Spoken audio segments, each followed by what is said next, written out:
Vamos, conforme eu anunciei, estou recebendo aqui o Dr. Diego Mota, é nosso parceiro, já esteve aqui outra vez, foi um sucesso, viu, doutor? Várias pessoas comentaram comigo que ouviram a entrevista, gostaram muito da entrevista, e isso pra gente é um retorno, né? Pra estar sempre trazendo esse tipo de informação de saúde no jornal, porque muitas vezes só dando notícia ruim aqui, não, tem que trazer informação, coisa que seja útil também para os ouvintes. Muito bom dia, seja bem-vindo aos estúdios da Vertical FM, doutor Diego Mota. Bom dia, obrigado pelo convite novamente, é um prazer estar aqui e mais uma vez a gente tirar um pouco das dúvidas da população. Realmente eu tive um feedback muito grande da outra vez que eu vim, né, nas minhas redes sociais, então é sempre um prazer imenso estar aqui. Bacana, doutor. Nós falamos naquela oportunidade de várias doenças, vários tratamentos, né, que são possíveis de fazer. Para quem não sabe, doutor Diego atende na Clínica Homeoped, que é bem em frente ali ao Hospital São José, né? Ele é de Piuí, atende em Piuí e vem em Arcos uma vez por semana, né? Por enquanto está sendo uma vez por semana ainda, né, doutor? Eram nas terças, agora nas quintas-feiras. Sim, agora atualmente eu estou vindo mais nas quintas-feiras. Quintas-feiras, né? Então as pessoas podem marcar essas consultas toda semana, né? Uma vez por semana, e lá na Clínica Homeoped tem disponível lá todos os equipamentos, tratamentos, e se não for o caso, se precisar de um encaminhamento, vai para Piuí, que lá tem um hospital top, né? Um hospital bacana onde você trabalha também, né? Isso. Aqui na clínica nós temos também uma ótima estrutura, né? Eu também tenho alguns equipamentos, como ultrassom, por exemplo, então algumas intervenções da dor que eu faço na parte ortopédica pode ser feita aqui. Algumas poucas, mas especificamente a gente precisa ir para um hospital, né? E realmente lá em Piuí nós temos um hospital de ponta, né, de uma estrutura belíssima, que dá todo o suporte para nós podemos fazer qualquer tipo de infiltração na parte ortopédica. Legal, bacana demais. Doutor, vamos começar com os assuntos, né? Porque as pessoas têm muitas dúvidas e, inclusive, eu brinquei aqui no início, mas não é uma brincadeira, né? Eu estou precisando realmente fazer uma visita lá na sua clínica, porque venho sofrendo com algumas dores, né? E então nós vamos marcar uma consulta lá para fazer os exames e ver o que pode ser feito, né? E então você é um paciente e depois vou poder falar, né? Realmente do tratamento, se realmente vai ser bacana. Sim, vai dar então, vou fazer um testemunhal depois. Isso, exatamente. Mas isso é para depois. A artrite, doutor, é um negócio que realmente muitas pessoas se queixam, né? E eu queria que o senhor explicasse, né? O que pode ocasionar artrite e quais os males e quais os tratamentos, né? Que podem ser feitos a partir da artrite. Sim. A artrite, por definição, ela é uma inflamação de uma articulação. Né? Então, na articulação nós temos as superfícies dela recoberta por cartilagem. E essa cartilagem, ela tem uma característica muito peculiar que, uma vez que ela é lesada, ela não se regenera, né? Diferente dos outros tecidos, na maioria dos outros tecidos que nós temos no corpo. Como, por exemplo, um osso, quando quebra, ele regenera, ele cola novamente. Então, quando nós temos alguma agressão dentro de uma articulação, seja ela autoimune, nos casos das artrites reumatoides, né? Ou mesmo uma infecção, ou uma lesão por sobrecarga, um excesso de uso de uma articulação, nós podemos ter uma inflamação. A artrite, ela vem sempre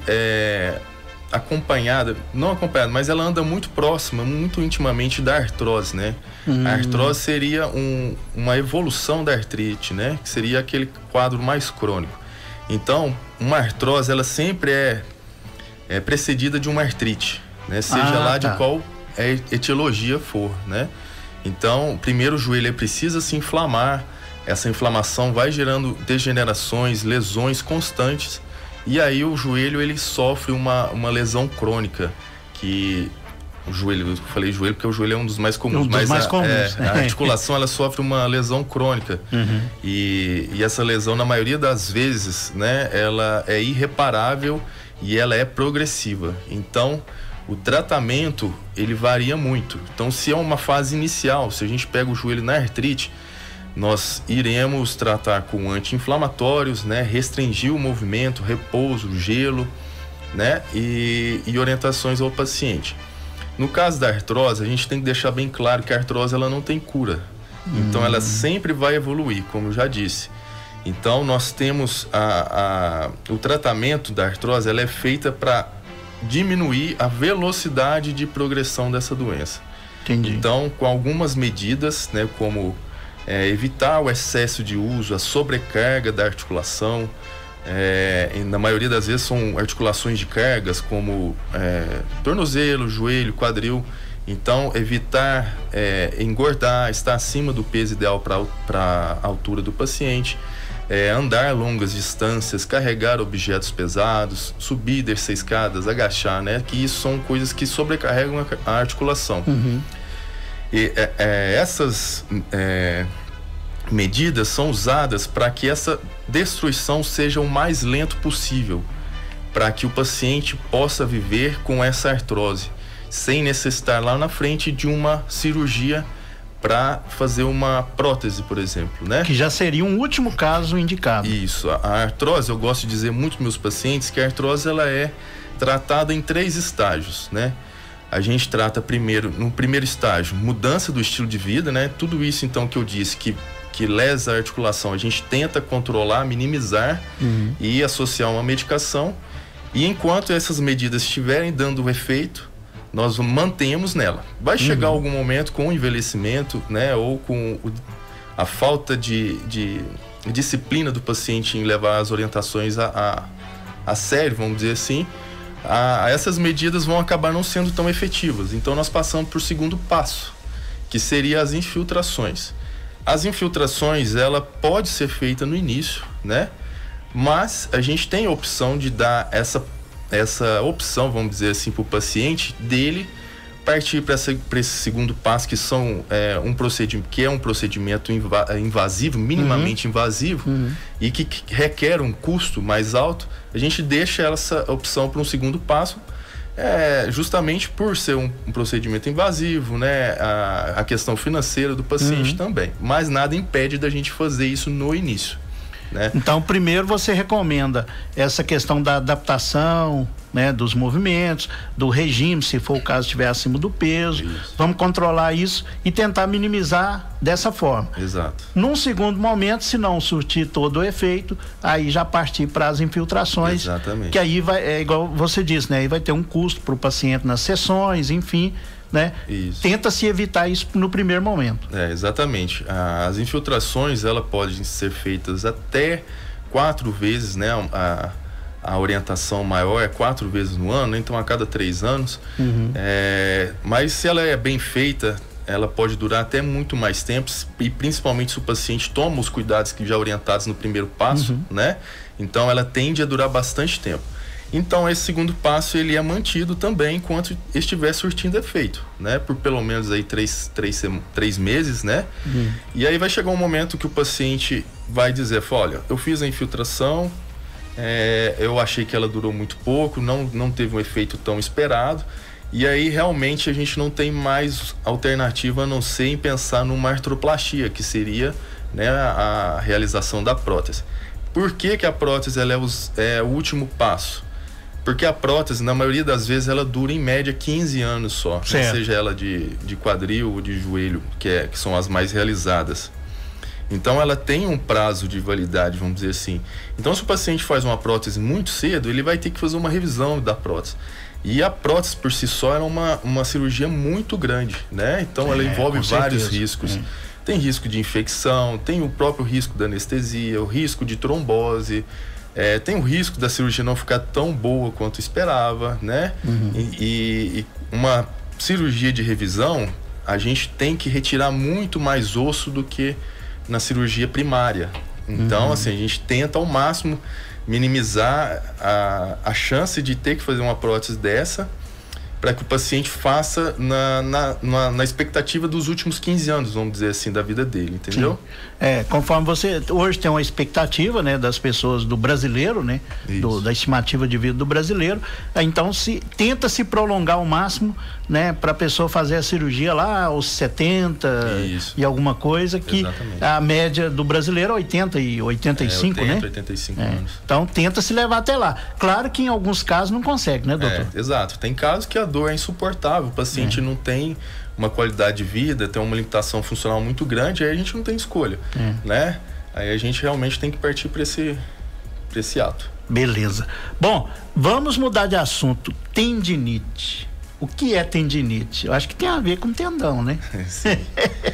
Então, a tendinite é uma inflamação do tendão, né? Então, o tendão é a última porção do músculo, né, que se insere no osso.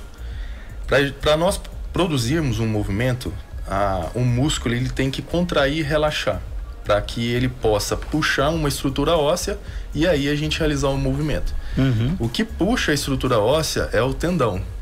Então, em algumas situações, o tendão ele sofre algumas alterações que pode evoluir com tendinite, né? Então, uma lesão de tendão, ela sempre começa com uma tendinite.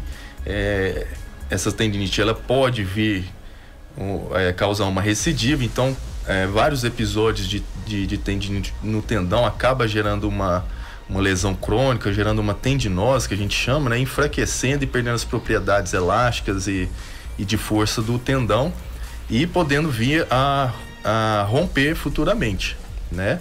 Então, a maioria das vezes a tendinite ela é causada por enfraquecimento da musculatura que envolve aquela articulação.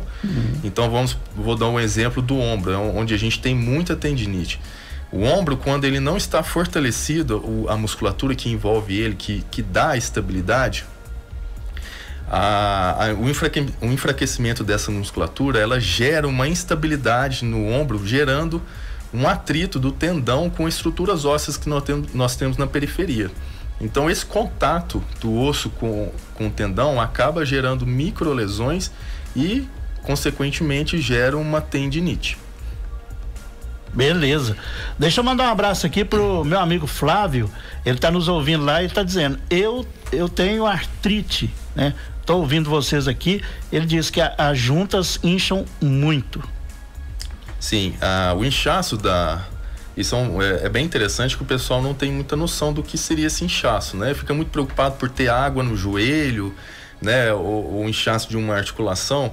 Mas, na verdade, esse inchaço é uma resposta do nosso corpo na tentativa de minimizar aquela lesão. Tá. O que acontece? Nós, na artrite, nós temos a lesão da cartilagem, igual eu disse. Então, a cartilagem ela tem a função de ser uma superfície extremamente lisa, né? Perfeita, sem ondulações, sem depressões, que serve para ela ter o mínimo atrito de uma cartilagem com a outra, né? De duas superfícies. No meio dentro da articulação, nós temos um líquido que chama líquido sinovial. Ele tem as propriedades de lubrificação, absorver impacto e tem propriedade anti-inflamatória também, de nutrição da cartilagem. Então, quando nós temos uma lesão nessa cartilagem, o nosso corpo entende que, bom, eu tô com uma lesão nessa articulação. O que será que está acontecendo? Eu imagino que deve estar tendo um aumento do atrito, ou seja, deve ter diminuído o líquido lá dentro. Então eu vou aumentar o líquido dessa articulação. Vai reagir. Exatamente. Então, esse aumento do líquido, ele pode ser um líquido discreto, mas ele também pode ser um líquido de grande volume, vamos dizer assim. E esse grande volume, ele acaba distendendo a cápsula articular e aí gera bastante dor. Então, é muito comum o paciente, por exemplo, no joelho, ele tem uma artrite ou uma artrose, o corpo produz muito líquido, esse líquido fica muito volumoso e distende muito a cápsula. O paciente tem dificuldade para dobrar o joelho, né? Ele sente muita dor. Então, qualquer mínimo movimento, ele sente bastante dor. Sente bastante dor. E nós estávamos falando da tendinite, doutor. A bursite tem a ver com a tendinite, né? Porque a bursa é junto ali com o tendão, né? Exatamente. A bursa, ela tem a função dela, né? A função da bursa é proteger o atrito do osso com o nervo, com o tendão. certo? Ela é como se fosse uma bolsa, né, com um líquido no meio, um líquido bem discreto, e que serve para quando a gente movimenta a articulação, o tendão ele desliza sobre essa bursa em vez de deslizar em cima do osso, né? Então, por aqueles outros fatores que eu já disse, algum momento essa bursa pode inflamar também.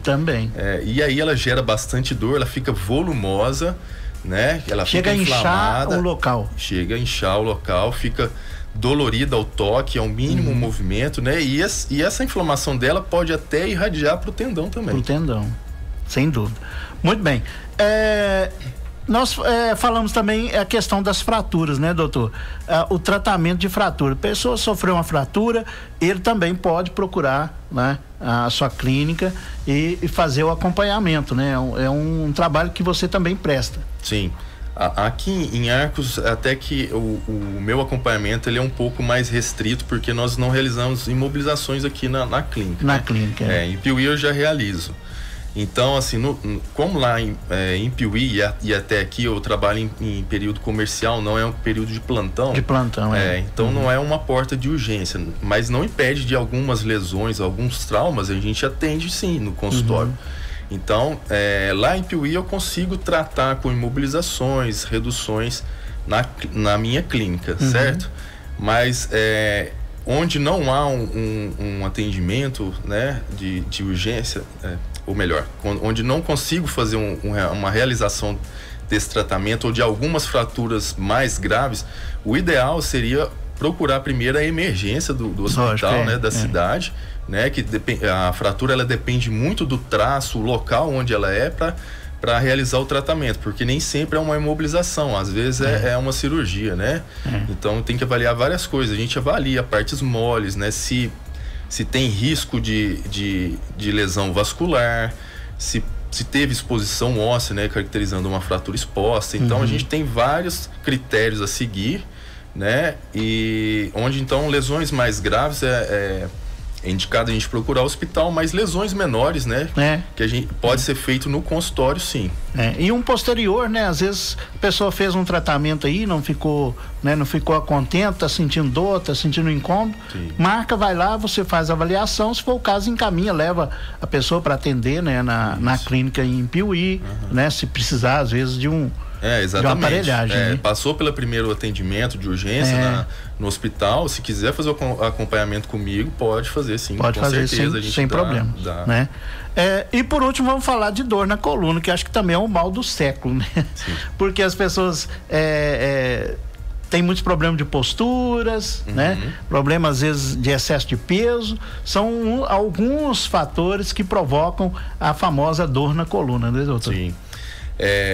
Eu posso dizer com certeza que no consultório de 70% a 75% das minhas queixas são coluna. Meu Deus. Coluna ou nervo ciático, né? Que está intimamente ligado com a coluna. Então, assim, e eu posso dizer também com certeza que quase 90% dessas lesões, dessas queixas, é causada pelo sedentarismo. Sedentarismo. Então, é importante deixar bem claro para a população que a gente, a partir dos 30 anos, nós perdemos musculatura. Então, se nós somos sedentários desde novo, a chance de nós termos lesões na coluna, não só na coluna, mas qualquer outra articulação na parte musculoesquelética é muito grande, né? Não só da parte musculoesquelética, mas também a relação de fibromialgia é muito grande do paciente sedentário, né? Então, o exercício físico, ele não é bom só para o coração, mas ele também é fundamental para a saúde das articulações. E do sistema musculoesquelético. Então, para a gente ter uma coluna sadia, estável, né, nós precisamos estar com a musculatura fortalecida, principalmente a musculatura do core. O core, ele nada mais é do que são um agrupamento de 29 músculos que nós temos na região lombar e pélvica, né, que gera a estabilidade principalmente da nossa coluna.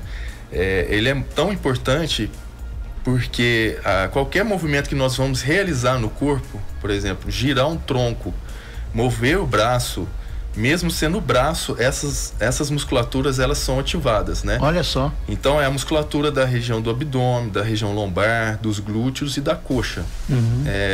Então região anterior e posterior. Então, muitas vezes elas se movem quase que todas ao mesmo tempo para fazer um movimento. Sim, exatamente. É um conjunto de movimento, né? Por exemplo, no movimento do braço, essas musculaturas elas são ativadas para estabilizar o nosso centro de gravidade, né? Que está na coluna, para que a gente produza um movimento harmônico, né? Não só, então, dos membros superiores, mas principalmente da coluna e os membros inferiores. Então, se a gente tem essa musculatura fraca, a coluna ela começa a sofrer forças, tensões de forma errada, né, em direções erradas. E aí que começa a gente ter os desvios para escoliose, hiperlordose, hipercifose, né, sobrecarrega as articulações das vértebras, né, gerando artrose na coluna. Essa artrose gera uma inflamação, essa inflamação irradia para o ramo que sai ali da coluna, e aí nós temos uma dor irradiada, né? Além disso, nós temos os discos intervertebrais, né? Que devido a essas tensões de forma errada, acaba sobrecarregando o disco. Esse disco ele pode abaular ou pode romper e destruir todo o seu conteúdo, gerando uma compressão, seja na medula ou na raiz que sai da medula, né? Então o nervo ciático ele tem a íntima ligação com as lesões da coluna. Por quê? Porque o nervo ciático ele nasce nas últimas 5 vértebras, né? Então superior. Não, nas lombares. Inferior. Nas lombares, né? Perto do quadril, as últimas 5 vértebras finais ali da lombar. Então cada espaço entre uma vértebra e outra sai um par de ramo de nervo.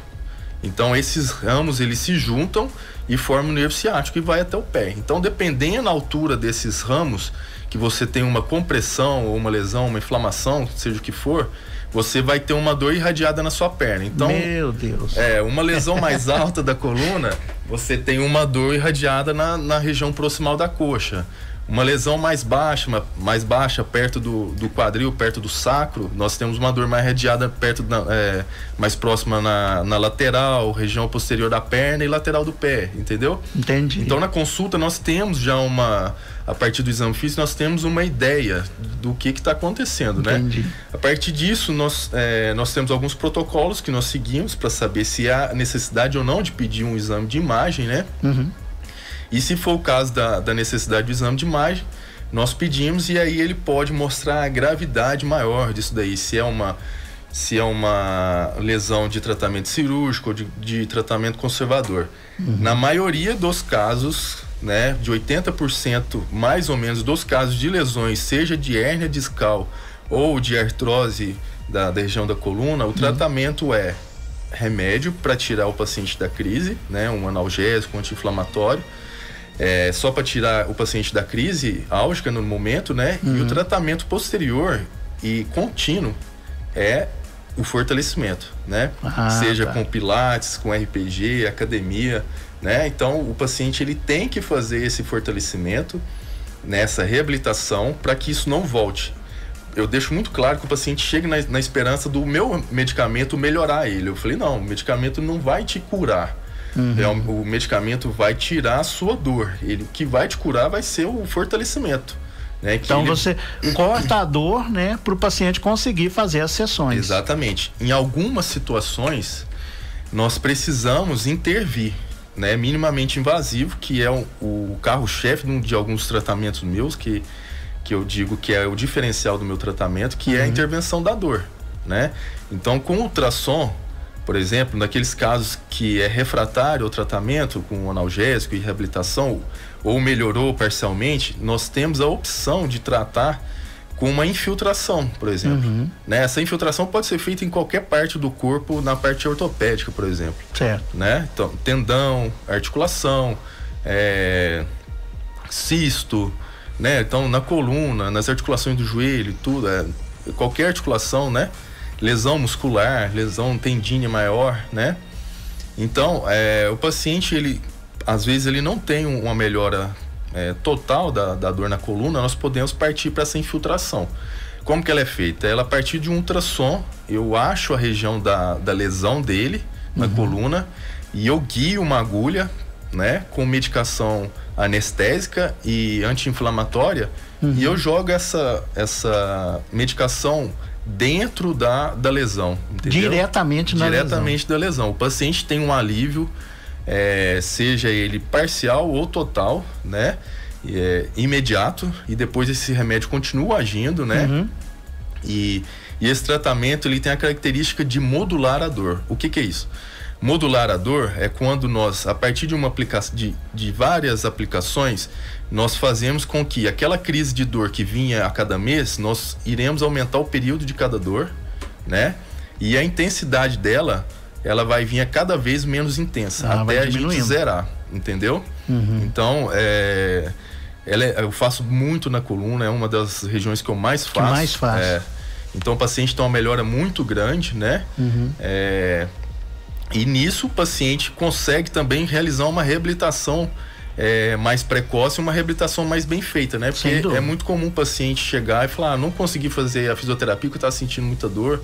Aí a gente tem essa opção também, sabe? Vai ser difícil fazer fisioterapia com dor. Exato. Então, você tendo a opção desse tratamento, né, para corrigir a dor, né, ou baixar a dor, a ponto do paciente conseguir fazer as sessões, isso é muito importante. Eu uso também bastante na parte de articulação, né, principalmente joelho e quadril, onde a gente otimiza aquela infiltração antiga que o pessoal fazia sem ultrassom, sem nada, guiar, né? Sem guiar, vendo exatamente. Então, por exemplo, nas articulações, nós fazemos, além da viscosuplementação, que é a introdução do ácido hialurônico, mas um anti-inflamatório dentro do joelho, nós fazemos o bloqueio da inervação da articulação, entendeu? Então, aquela inervação que a inflamação leva um sinal até esse nervo, e esse nervo entende como dor. Então, nós desligamos esses nervos, entendeu? E aí otimiza mais ainda a analgesia do paciente. Legal. Bom, tem pergunta, doutor? Manda um abraço aqui para Helena, também pro nosso amigo zagueirão, o Flávio. Tá perguntando aqui, ó. Como amenizar uma joanete? Qual é o nome correto? É isso mesmo, joanete?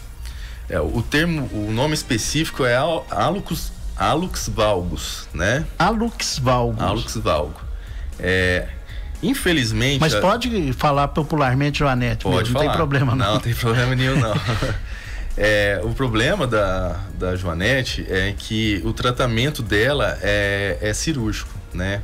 A gente não consegue tratar uma joanete sem a cirurgia. Nos casos de desvios pequenos, nós podemos fazer algumas medidas que amenizam a dor do paciente, né? Seja, por exemplo, evitar o sapato de bico fino, né? Usar aquele sapato com a base mais larga na frente, evitar o sapato de salto, né? A sandália com salto, né? Ela é mais comum nas mulheres. Então, assim, evitar o salto muito alto e o sapato que pega muito na região da articulação do hallux com o metatarso, né? Esse atrito vai acabar gerando mais dor ainda e aumentar o desvio do dedo.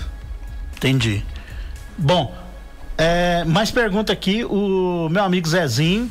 Alô, Zezinho, um abraço pra você, viu? É o Zezinho do Zebras. Ele tá dizendo aqui, eu tô ouvindo o doutor aí, gostaria de perguntar se eu durmo mais de 6 horas, parece que eu levanto mais cansado que eu deitei na parte de baixo das costas, na coluna.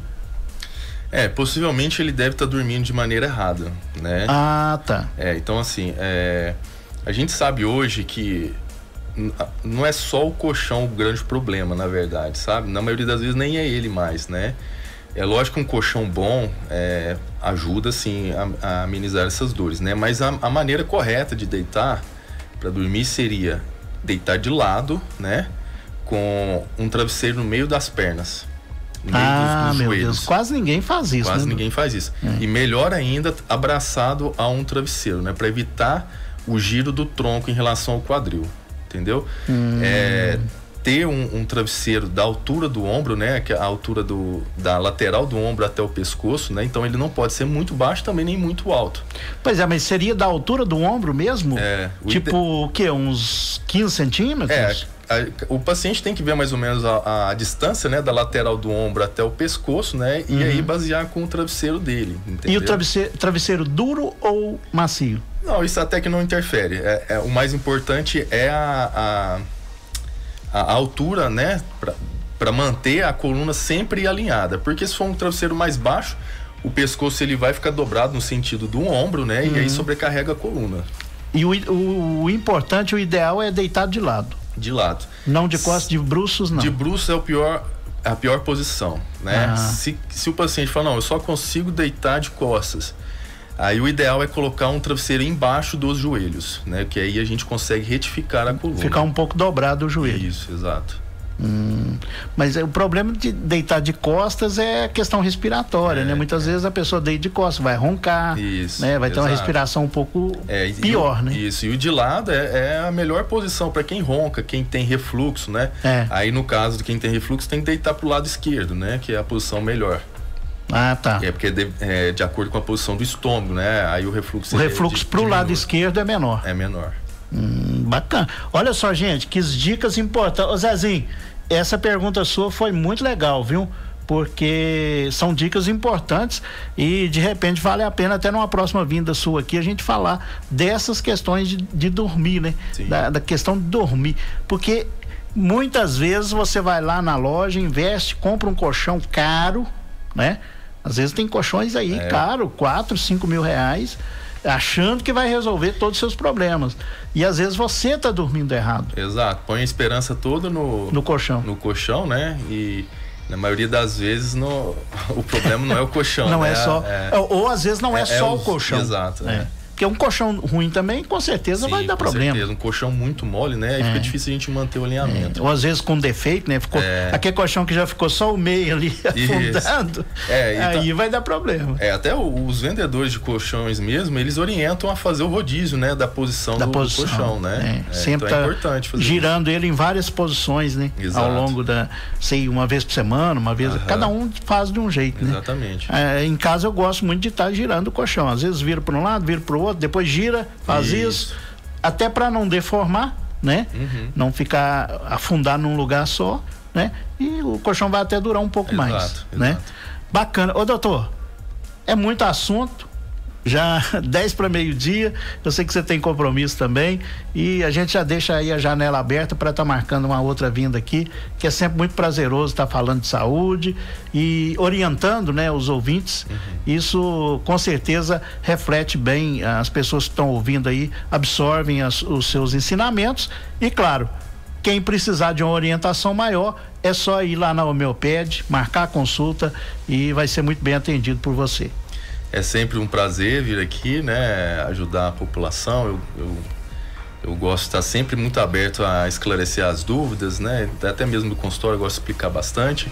Então, eu acho que isso é muito válido, não só em questão do pessoal me conhecer, mas sim para tirar as dúvidas, né?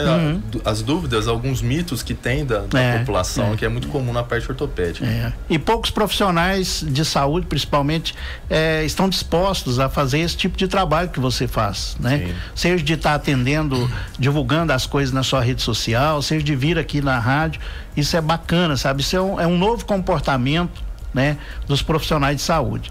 Então, ó, vou deixar aqui, ó, a Clínica Homeoped lá em frente ao Hospital São José, todo mundo sabe, mas o telefone 3351-3806, é isso mesmo? Isso. 3806 ou 3405-3806. E a sua rede social? Quer falar? É Dr. Mota Ortopedista, né, no Instagram. Tem o Facebook também, que é Dr. Diego Mota Ortopedista. E o telefone do hospital lá em Piuí, né? O PHD Hospital Dia, que é 3412-0075. 0075. Esse é em Piuí, né? Já quiser marcar, mas também marca aqui na Homeoped, vai lá, faz a consulta, depois certeza. Você encaminha, se for um caso, de encaminhar para Piuí. Sim, né? É muito comum isso também. Muito comum, né? Tá certo, gente, 3351-3806, 3405-3806, a Homeoped, 3412-0075 lá em Piuí, e a rede social Dr. Diego Mota Ortopedista. Bacana? Foi um prazer receber você aqui. Prazer foi meu. Se Deus quiser, numa próxima oportunidade, e em breve eu vou fazer